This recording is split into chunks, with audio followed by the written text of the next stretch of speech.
My name is Aubrey Hale, I'm 28 years old, and this Thanksgiving, I decided to stop being the family's wallet, even if it meant burning the table they were eating from. Stop begging for a car, my brother sneered across the candles. It's embarrassing. Everyone laughed. The kind of laugh that doesn't echo, it stings. Mom smirked, Dad cut the turkey a little too hard, and my aunt muttered, she's always asking for something. They thought I'd shrink, like always. I didn't. I smiled, slow and polite. You're right. Then, under the table, I opened my banking app and typed 6 quiet words that would flip the room upside down. Stop all payments on his credit cards. 2 seconds later, my brother's phone started buzzing. Once. Twice. Then non-stop. He frowned, checked the screen, and his face went pale. I sipped my wine. Everything okay, Kyle? What did you do? His voice cracked like glass. Everyone looked at me now, forks midair, eyes wide. Here's the truth they didn't know. For 3 years, I'd been paying off his debts. His car lease, his business trips, his designer suits, all funded by the little sister he mocked. Because Mom said, family helps family, Aubrey. You're stable, he's not. Stable. The word that sounds like praise until it becomes a cage. Kyle glared at me, still scrolling, still pretending his empire wasn't built on my paycheck. You can't just cut me off, he hissed. I leaned forward, smiled again, the kind of smile that ends wars or starts them. Oh, but I can. I own the card, remember? Aunt May dropped her fork. Dad finally stopped pretending not to see. The room was dead silent except for the endless buzz of Kyle's phone, his kingdom collapsing one notification at a time. Arden, Mom whispered, as if saying my name could undo it. I looked her in the eyes. You taught me to be generous, I said. You just forgot to teach me limits. The candlelight flickered, soft, golden, unforgiving. And in that flicker, I felt the first chill of freedom crawl down my spine. The buzzing didn't stop. It grew louder, like the universe wanted everyone to hear what was collapsing. Kyle's fingers trembled over his phone as notification after notification lit up the screen. Payment declined. Transaction blocked. Automatic transfer cancelled. He finally looked up, his fake confidence peeling away. What did you do, Aubrey? He whispered. I placed my napkin on the table, neat and deliberate. I stopped being your silent sponsor. Mom gasped. Aubrey, this isn't the place. I smiled thinly. No, Mom, it's exactly the place. You always said Thanksgiving was about giving back. I'm just taking back. Dad sighed like a man allergic to confrontation. Can we not make a scene? Kyle pushed back from the table, the chair scraping the floor like a scream. You're insane. I needed time. Time. I laughed quietly. 3 years wasn't time, Kyle. It was indulgence. The whole table went still. Even the clock on the wall seemed to hold its breath. Here's what they didn't know. Every bill he'd skipped, every overdraft he ignored, every temporary emergency he'd dumped on me, I had the receipts. All of it in a neat little folder titled Charity Case Number 1. You think this makes you better than me? He spat. No, I said softly, it makes me free. He blinked, not understanding that the quiet woman across the table wasn't the sister he used to manipulate. I wasn't scared anymore. I was finished. Mom stood up, hands shaking. You can't humiliate your brother like this. I didn't, I said. His lifestyle did. The words sliced through the air like clean ice. For the first time ever, Kyle didn't have a comeback. His mouth opened, then shut again, a fish on dry land.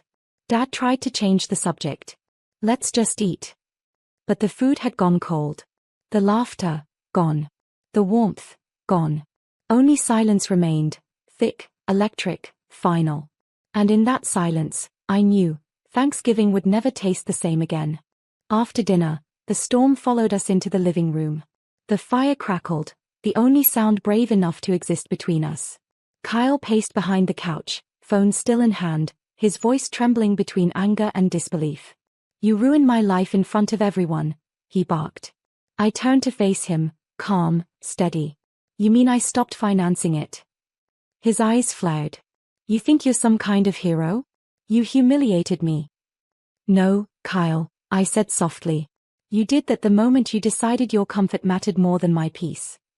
Mom stepped in, her tone a mix of guilt and desperation. Honey, maybe we can talk about this later. You've always helped him. Why stop now? I looked at her, really looked. The same woman who'd called me the strong one, the responsible one, like strength was a title you earned for quietly enduring disrespect. Because, I said, helping him didn't make him better. It made him entitled. Kyle scoffed, pacing faster. You think money gives you power? It doesn't, I said. But it exposes who thinks they deserve yours. He stopped cold, jaw tightening. For a second, I almost pitied him, almost. You've always been jealous, he snapped. You hate that I'm the favorite. The truth hit like deja vu. He wasn't wrong, not about the favoritism. About everything else, yes. But that wound, the old one, still pulsed under my ribs. I smiled faintly. You're right. I used to be jealous. Until I realized being the favorite just meant they kept forgiving your failures. Mom gasped. Dad rubbed his temple like the conversation was an inconvenience. Kyle clenched his fists. You'll regret this. I stood up, brushing invisible dust off my sleeves. I already did, for 3 years straight. Tonight, I'm just correcting the math. I grabbed my coat and purse. The room stayed frozen as I walked toward the door. Just before stepping out, I turned back and said quietly, by the way, the car I was begging for? I already bought it. The look on his face was worth every dollar I'd ever lost. The cold air outside felt cleaner than it had in years. It didn't just touch my skin, it unburdened it. I could still hear their voices echoing behind me through the walls. Mom's whispers of shame, Kyle's angry muttering, Dad's half-hearted attempts to restore control. The Hale family, perfect on Christmas cards, rotten in real life. I got into my new car, the one Kyle mocked me for, a deep navy sedan that hummed like it understood rebellion. As the engine started, I watched the lights of our family home flicker in the side mirror. It looked smaller than I remembered. But peace is strange. It doesn't arrive quietly, it arrives after the noise finally dies. My phone buzzed. A message from Kyle. Undo this, Aubrey. Please. I'll pay you back this time. I swear. A minute later, another one came from Mom. Family means forgiveness. You're being cruel. Cruel. That word landed like a blade. 4 years, I'd been the emotional medic patching every wound, forgiving every debt, covering every mistake. Now that I'd chosen silence instead of sacrifice, I was cruel. I locked the phone and whispered to myself, cruel is what happens when kind people finally close their hands. The next day, I woke up to 10 missed calls and 2 voicemails. Kyle's landlord, his car dealer, and even his gym membership had all come knocking, and my name had been on the paperwork for most of it. He hadn't been living off help. He'd been living off my identity. It wasn't just generosity anymore, it was theft wearing a family name. So I did what no one expected. I called my lawyer, the one who'd helped me set up my nonprofit, and asked, can you remove my name from every joint account and file for financial separation? There was silence on the line before he said, of course, Ms. Hale. Are you finally done being the responsible one? I smiled. No. I'm just done being the scapegoat. And as the papers were drafted, I realized, revenge didn't always roar. Sometimes, it simply signed. By Monday, my lawyer had everything ready, a full financial severance from my family. No shared credit lines. No joint accounts. No access. When he slid the final document across his desk, it felt heavier than paper should. Maybe because it wasn't just ink, it was years of expectation, guilt, and emotional servitude finally leaving my hands. I signed. And with that signature, I stopped being their backup plan. That evening, I got a call from Mom. Her voice was trembling, not with sadness, but accusation. Aubrey, she said, your brother's account is frozen. His car's being repossessed. They're saying your name was on it. Fix this. Please. I already did, I replied calmly. I fixed it by removing my name. Silence. Then the guilt trip I'd memorized since childhood. You're tearing this family apart. No, Mom, I whispered, I'm just stepping out of the ruins. She hung up. I sat there, in my apartment, quiet, warm, mine, and realized the peace I felt wasn't joy. It was justice. 2 days later, a letter arrived. My name, in Kyle's handwriting, crooked and desperate. You've made your point. I'll change. I promise. Just help me through this month. I read it 3 times. Same tone. Same manipulation. Same script. But there was something new in me now, a kind of strength that doesn't need witnesses. I didn't reply. Instead, I wrote one simple line on the back of his letter and mailed it back. Actions are due, not promises.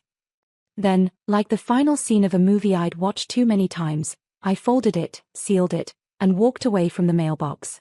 That night, I slept, really slept, for the first time in years. No anxiety. No debt. No guilt masquerading as love. In the distance, a storm began to build. Not outside, inside the family group chat. And I knew when I woke up, the messages would be waiting like embers, demanding to be answered. But this time, I wouldn't flinch.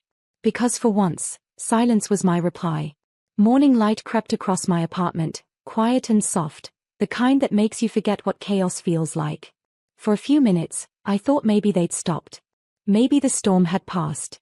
Then my phone lit up. 34 unread messages.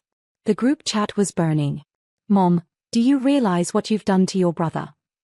Dad, he can't pay rent now. People are calling us. Kyle, you're dead to me, Aubrey. You'll regret this. Then another, seconds later. Kyle, please. Just one transfer. I'll pay you back this time. The speed of his mood swings was almost poetic. I stared at the screen for a while, my reflection faintly visible between their words, calm eyes, steady breathing. The woman who used to panic, apologize, over-explain, she was gone. I typed a single reply and sent it to the group. Boundaries aren't betrayal. Then I put my phone face down and brewed coffee, slowly, intentionally. It felt almost ceremonial, like reclaiming control over 1,000 small things I'd once surrendered. But peace never lasts long when guilt is the family currency. That afternoon, Dad showed up at my office unannounced. Your mother's a wreck, he said quietly. You could have handled this privately. I looked at him, the man who'd stayed silent every time Kyle humiliated me, who'd said don't start drama whenever I cried at the dinner table. I did handle it privately, I said. For 3 years. He sighed. He's your brother.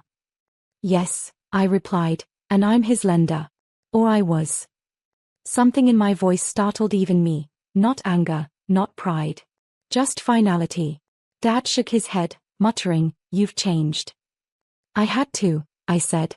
Because staying the same kept everyone else comfortable but me. He didn't respond. Just walked away, shoulders heavy with disappointment. But as the door closed behind him, I smiled softly.